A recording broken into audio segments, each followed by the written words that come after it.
Thomas comes to breakfast. Thomas the Tank Engine has worked his branch line for many years. You know just where to stop, Thomas, laughed his driver. You could almost manage without me. Thomas had become conceited. He didn't realize his driver was joking.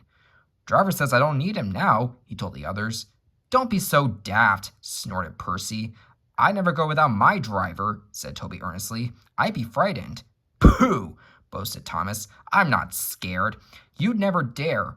I would then. You'll see. It was dark next morning when the firelighter came. Thomas drowsed comfortably as the warmth spread through his boiler. He woke again in daylight. Percy and Toby were still asleep. Thomas suddenly remembered.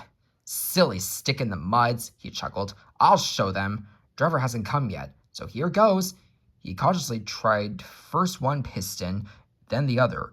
They're moving, he whispered. I'll just go out, then I'll stop and whoosh. That'll make them jump. Very, very quietly, he headed for the door. Thomas thought he was being clever, but really he was only moving because a careless cleaner had meddled with his controls. He soon found his mistake. He tried to whoosh, but he couldn't. He tried to stop, but he couldn't. He just kept rolling along. The buffers will stop me, he thought hopefully, but that siding had no buffers. It just ended at the road. Thomas's wheels left the rails and crunched the tarmac. Horrors! He exclaimed and shut his eyes.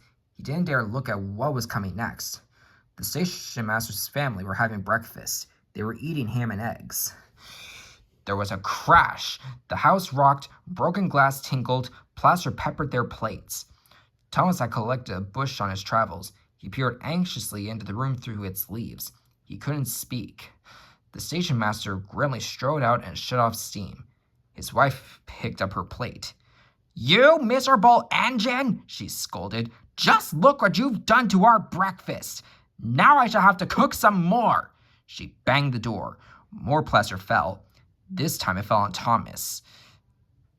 Thomas felt depressed.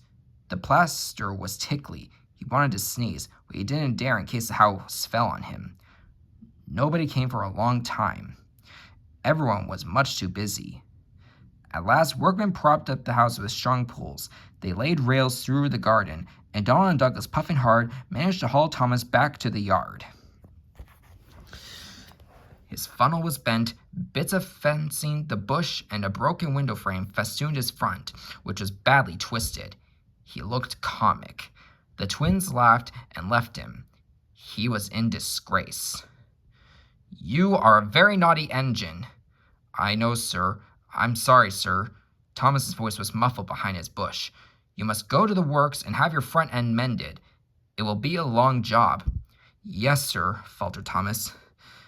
Meanwhile, said the Fat Controller, a diesel rail car will do your work.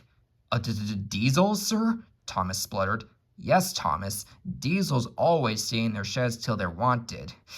Diesels never gallivant off to breakfast in station masters' houses. The Fat Controller turned on his heel and sternly walked away.